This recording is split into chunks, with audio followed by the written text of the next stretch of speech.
stream is commenced. All right, thank you very much. We are back into public session. If I can have a motion to approve the closed session decisions that we made.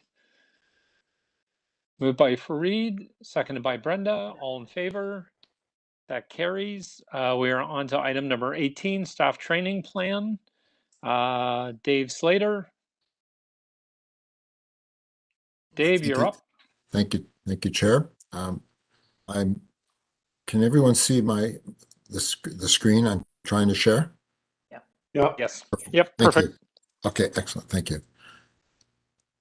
So thank you. As a follow-up from our last meeting, we were asked to provide a more detailed summary of our learning and development plans for the balance of 2022 and 2023. The report that was included in your package outlines our priorities for the balance of this year and for next year. It's a fairly ambitious agenda, but will support Toronto Seniors Housing to enhance skills for our workforce and deliver seniors-focused services, heighten awareness about health, safety, and wellness, remove barriers and foster a culture of equity, diversity, and inclusion, and build organizational and leadership capacity. I'll take a very few minutes just to review the highlights and then have time for discussion, comments, or questions. Since our launch in June, we've worked closely with the operations team to identify immediate priorities and quick wins. To date, we've had one of the big ones was nonviolent crisis intervention training. And to date, we've had 2 sessions, and we have additional sessions scheduled for November and December. And by the end of December, we'll have trained about 50 to 60 staff. And then we'll have additional sessions scheduled for next year as well.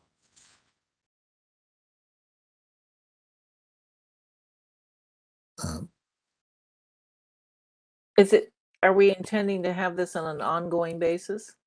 Built into all yes. our training for, like, all new staff will get this, for example? Absolutely. It's going to be built into our orientation and onboarding curriculum as well. Terrific. Absolutely essential. AODA training is a very important issue that was identified, and we've just completed training for senior services coordinators, superintendents, and leaders. Training was provided by Kathy Birch, who everyone knows.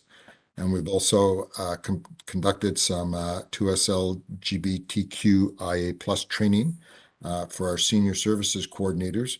And we're now working to adapt a toolkit and training package that was developed by the City of Toronto, which we reviewed and we're quite pleased with. And we'll be implementing that in 2023 across for all staff.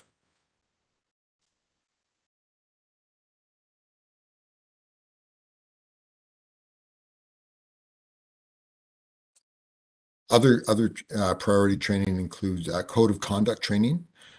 That's something that most employees received as new employees, and then an annual refresher.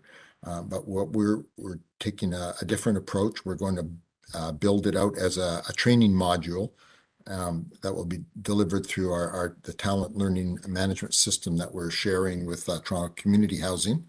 And it'll ensure that staff are very familiar and reminded about expectations. And another example is dress code policy. It hadn't been updated for many, many years. And so we're revising that policy, and we'll also be delivering that through the Talent Connect system. And the Talent Connect system is one of the technology platforms that we're sharing with Toronto Community Housing. And a good thing about it is it's a fairly modern and robust learning platform, and it can automate a lot of processes like launching reminders, recording participation, and rescheduling refresher sessions as required. So we're quite excited about leveraging that system and using it to full advantage. And it also enables us to have training delivered on time on demand, actually, and staff can take it, when they have access to a computer, and avoids, in many cases, the need to have staff traveling to a central location for in-class training. There will always be some in-class training, but there are many modules where it can be used, Talent Connect can be used. Can I suggest something here? Because I've been through this with another organization and people still don't do it. Could we include in that staff sign a statement that they have completed the module and understand it? So there's an oomph to their expectation that this is something that is required. That is not just and have them almost, I mean, in the old days, if it was a paper manual, then you'd have them sign each page as they read it.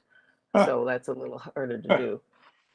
Yeah, because they just don't. I mean, I've been through so many organizations where we put these things online and people just, they just don't do it, or Right. they don't treat it with seriousness as compared to going to a meeting where you have a 3-hour expectation of learning and completion and listening, and you have people there you can ask questions of. So I can appreciate the utility of this, but I just want to make sure that the compliance is ensured, because as we get further down, there's other things that I want some information on. So Yeah. that would be my suggestion. Yeah, and going forward, is there certificates that's signed by employees each year that they've complied with the code of conduct? That's a very good one. Yeah. Absolutely. We're going a step, I would say a step to address what you just described. There's going to be, in order to complete the training, all employees will have to complete a very short quiz at the end of it, which is actually just a way of ensuring that they read through the material, they answer a few questions, and then there's an attestation. And the system will record that they have completed the training, answered the quiz, and then there'll be a certificate and a record in the system. And if it's required on an annual basis, then every year the system will push out a reminder to the employee saying, you need to redo your training, and it can and that will happen for a number of different subjects that require annual compliance. And dress code. What's Yeah. the dress code? I don't know what that means. I mean, Do directors have to comply with the dress code? Well, there was it was actually the policy was, and it was very dusty because I think it was from the 1980s or 90s. oh wow. So we're actually modernizing it, and we're really talking about the uniforms that we have for our staff, Oh, I and just see. Okay. just appearance and deportment, without getting too restrictive or prescriptive, I should say. So that's really what it's all about. Okay. I forgot about the uniform situation. No more ties. It's 2022. That's right. And actually, just as an example, the policy made reference to hosiery and nylon stockings. And nylon Yes, stockings. yes. So so it does need some updating. like pantyhose hadn't been invented. Yeah. Oh, how things change, eh? That's true. Next item on the anti-black training, we've been working with the KBER to initiate the anti-black training, and that's going to really launch our journey towards creating a culture of equity, diversity, and inclusion.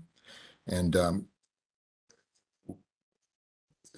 Tom has identified a priority to develop a comprehensive EDI framework and strategy for the corporation, and we'll be participating in that. And from that, we'll support the development of education and awareness for our leadership team and for our employees.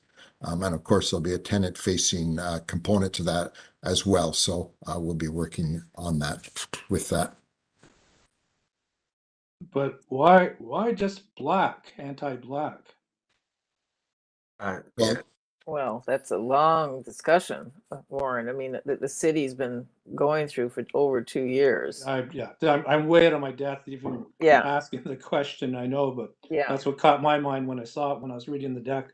And the problem is whenever we introduce these things, people often say, well, what about me? What about me? All the other groups that want to line up Yeah, behind this. yeah, And while I'm appreciative of that, the issue here is certainly specific to Toronto community housing. There were some major issues of racism. So that's what led to this development of this focus and direction and the creation of the whole office, because there's a whole office associated with this now. Right. Okay. right. And so I would say that this stuff needs to be dealt with first before we can even deal with any others.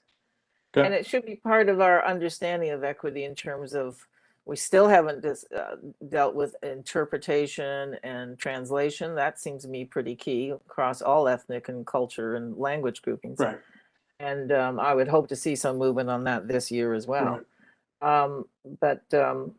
And I think the city council has affirmed this as a priority. So Yes. Yes, we have. yeah. So, which I'm thrilled a bit. I mean, I spent 40 years of my life doing this shit, and it doesn't get me in, So any little gain that can be made, and particularly, as I say, I can tell you stories, Toronto community housing, even before my relationship here with seniors housing, that it had been talked and known about the difficulty with racism for staff and for some of the tenants as well. So this is an endemic problem. I can see there's some effort being made here, and I'm pleased, and I hope that has an impact on us, and in turn will have impact on our hiring, retention, and promotion policies. And I've raised this issue with you, Tom, and the board. We have to look at our hiring practices and who we promote, and I'm pleased to see there is some representation, but it's nothing that we can't always learn from and review, and to see, well, who gets where in this organization? Who gets to the table? Who gets even considered? How do we outreach in our hiring practices Yeah, so that a range of people of all backgrounds hear about it and can apply for what are considered still fairly good jobs and good pay? So yeah. when some people benefit and others don't, you have to ask some questions. So I look forward to see what you're going to do here, because you're taking some of your cues from, is it Caber? Is that how we pronounce it? Yes, Caber? from Caber, yes. Yeah, but I think we can also independently just do some internal thinking and understanding about what it means for our organization, because it's slightly different, obviously, and be cognizant and aware of that. Absolutely, but as you said, Brenda, this was mandated by the city, Yep. so we are, it's the start of our journey. Yeah. And it will, and to Warren's point, it will include all manner of diversity, Yeah. all groups, Eventually, yeah, cultural, it will. eventually, yes. And our Yeah. strategy will address that as well. Good to hear. Next item is specialized AODA training. As part of our commitment to ensure compliance, we just recently had some training for print and media, which was, one might ask why we would need that, but what we Oh, absolutely. but it is important because Yeah. it relates to creation of signage, posters, our policies and procedures, what we post on our intranet site and our external site. And it was coordinated by our communications folks, and that this learning will be applied consistently across the corporation. And the feedback we had, it was very insightful and will be useful. So we're very pleased with that. Could you tell people what AODA stands for? Yes, the accessibility for Ontario's with Disabilities Act. Yeah, just Yeah. not everyone comes from the That's true. field, so. Understood. I thought you were testing me. No, not at all. Because it's important to understand. No, it is, absolutely. I And apologize. remember, Yeah. with the seniors population that are uniquely always going to Yes. be disabled, If Yes. memory serves me correct, there's a compliance process under Yep. that act that you have to Absolutely. certify each year. Yeah. Yes, absolutely. It's I pretty just- rigorous. Yeah, I ran across this in my healthcare days. Yeah. Mhm. And basically no one's done it. So Oh, yeah, 2025 is coming up sooner than people realize. Mr. Chairman, just on a point of order, can we use the raise hand feature to speak? I mean, I'm having some difficulty trying to get in here. Thanks. No problem. Reed, did you want to speak? Thanks. No. I just wanted Dave to finish the presentation. I've got a few questions, but I was wondering whether we're taking questions as we go along, and I just was having some trouble following the conversation. Okay. Yeah, I think we're doing questions as we go along. Okay. We have quite a number of priorities identified for 2023 as well. Foundational training about our sector, the corporation, the legislative framework that we operate within, and our mandate. Role-specific training for new and current employees. Operational skills training for frontline staff to enhance performance and productivity and prepare them to assume progressively responsible roles. And we're certain that investing in our staff will send a strong message and will result in job enrichment, improved performance, and better outcomes for our tenants, which is really what this is all about. A number of fundamental requirements have been identified for our frontline staff, including computer literacy, recognizing signs of elder abuse, suicide awareness, second language needs, translation services that we talked about, using some of our technology, like the home system, which is a financial system and property management system, which really is a very powerful tool. But if staff are trained how to use it, and even the same with our HR system, our managers and supervisors to manage attendance and many of those other kind of routine items. We're also going to develop curriculum to enhance senior-focused customer service, around conflict resolution, cultivating a workplace of civility and respect, difficult conversations for managers and supervisors, and EDI training and learning to foster that culture of equity, diversity, and inclusion across the corporation.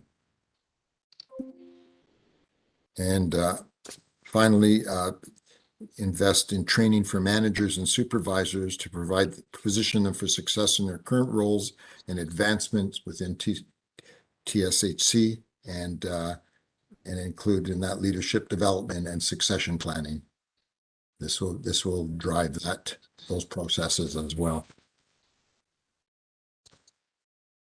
And finally, in the next steps, we're working very closely with the Toronto Community Housing Learning and Organizational Team to leverage their system. They have a great number of consultants and staff. We're using some of their material now, and next year we plan to customize it and change it to fit with our mandate and our culture. And we started actually doing some review on that. We're also working very closely with the operations team and corporate areas, and we'll be also participating in the staff and tenants QIP project to identify and prioritize additional learning requirements, the staff and tenant relations one, and we're really looking forward to that. That's going to be very insightful for us. And what we learn from that will translate into education and learning for our staff. And then the last thing is we'll be taking steps to measure and report on outcomes as our plan is implemented over time.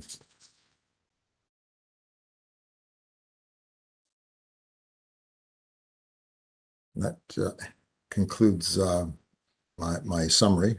Any questions? Thank you, Dave. Questions? I see Freed's hand.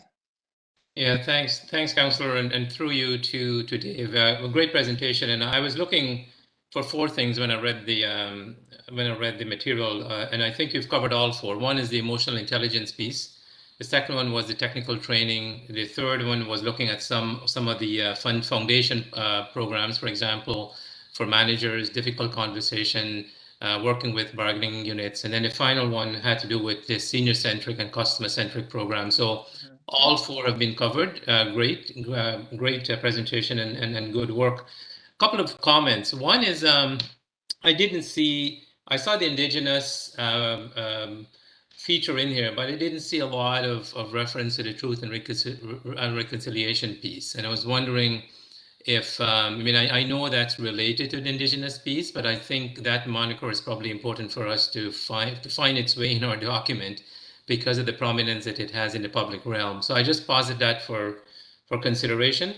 And the second one is, I think as a senior service organization focusing on delivering services to older folks, I think we should, and our staff as well, we should move to the sense of from inclusion to belonging. And again, that's it's just a suggestion because the sentiments now is, we're kind of elevating it. It's no sort of, and this also, I think, in some respect, ties into the review of the dress code, right? Is that letting individuals who work for us feel that sense of belonging and inclusiveness. So great presentation. I think you've covered the waterfront. The other piece that I was going to look at, which I see components of, is collaboration with the city and with TCHC. So rather than us going alone on this for a whole bunch of reasons, it might be useful to collaborate with the city where possible, and or with the Toronto Community Housing Corporation, and for that matter, with anyone else who might be doing this. So we're not going alone. But good presentation, comprehensive plan, supported 100% with some of those comments. Thank you. Thank you, Fareed. Brenda? Yeah, thank you. I echo some of your comments, Reed. This has been a big issue of me from day one, so I'm appreciative of having something finally on print so I can look at and understand. I would like to make a point that I think my concern is I think we need to develop some of our own stuff and unique to the seniors sector, and not just continue with Toronto Community Housing and their priorities of what they think staff training should look like. And I think, for example, training for any of the new hires, particularly the senior service coordinators, because not all of them come from a seniors background, okay? So and that could include stuff in terms of their manuals that they refer to. There's a lot of services out there I know they don't all know about. And in my chats when I do the visits with Tom, there are some gaps in their knowledge about existing programs in the community that they could tap into. So that's what I mean by uniqueness of our needs as a senior serving organization, corporation. So I want to stress that. And in particular, most of what you've described here are kind of standard stuff that is currently done or about to be done. And I don't view it as senior-centric customer service. That's corporate speak.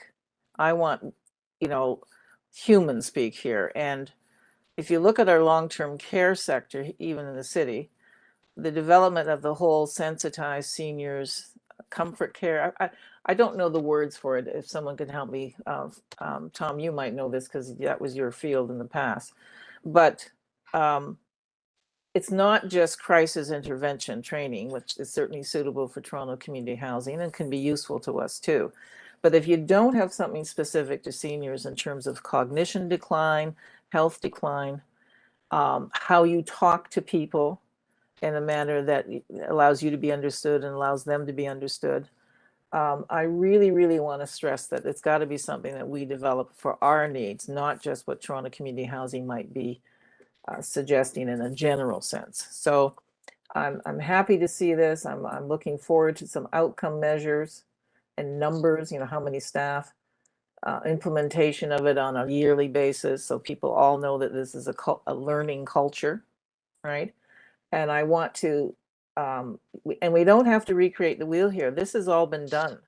The butterfly program, it's called different things in long-term care, which is not quite the same as what we do, but it's training staff and how to talk and communicate and understand what happens to seniors, their hearing issues. So when you communicate with them, you have to be aware that, you know, hearing might be an issue. So I really would like to highlight something that is developed for our needs with a senior focus in terms of staff development training. That's not just suicide training, because that's not really our day-to-day issue.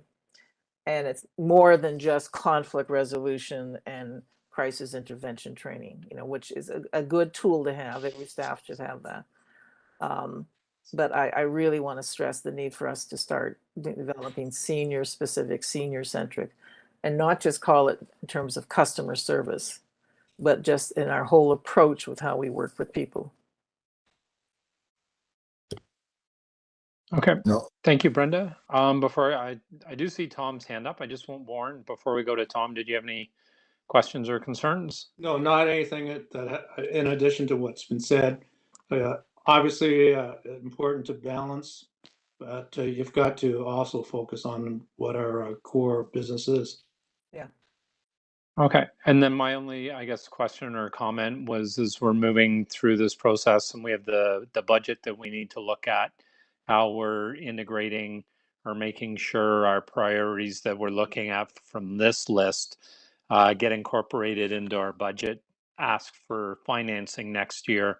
So, you know, if it, you know, if they're not listed or no, don't work it into that process, and, you know, then we find them out a year later and then we get behind the 8 ball on some things. Yeah, good point. Tom? Can't hear you.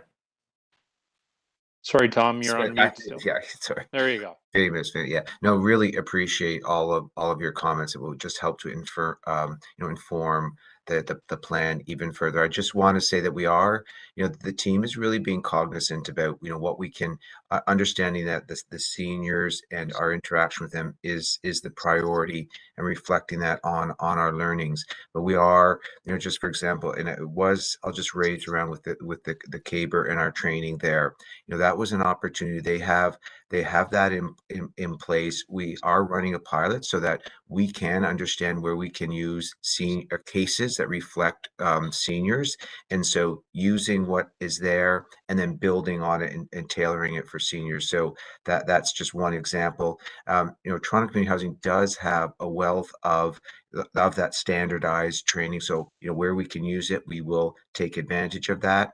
And then we're looking at like the city with the module that they put together, and working with seniors in terms of the 2S LGBTQI plus, right, is an area like we don't need to rebuild that. It's in place. It's for seniors and staff. So let incorporate all of that. So it's balancing it, and with the resources that's been said. But really, thank you for your comments on this.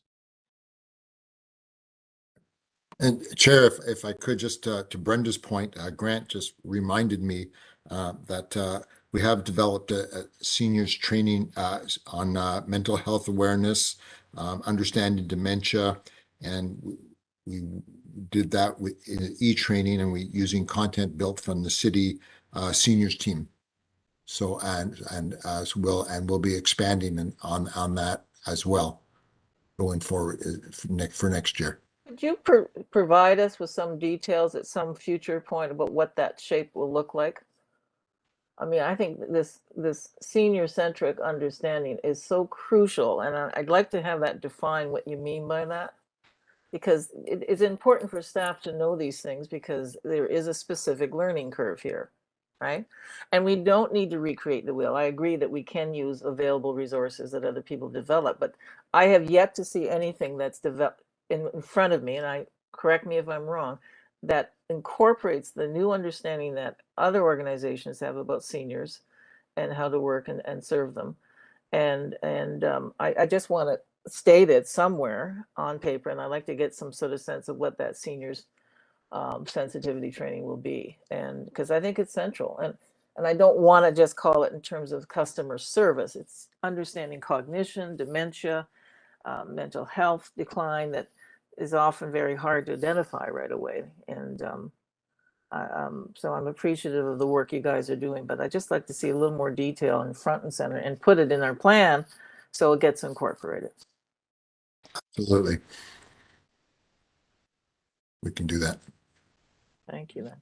All right, thank you. Other questions or concerns or comments? Seeing none, thank you very much, Dave. Much appreciated. Really appreciate the thoroughness of the presentation.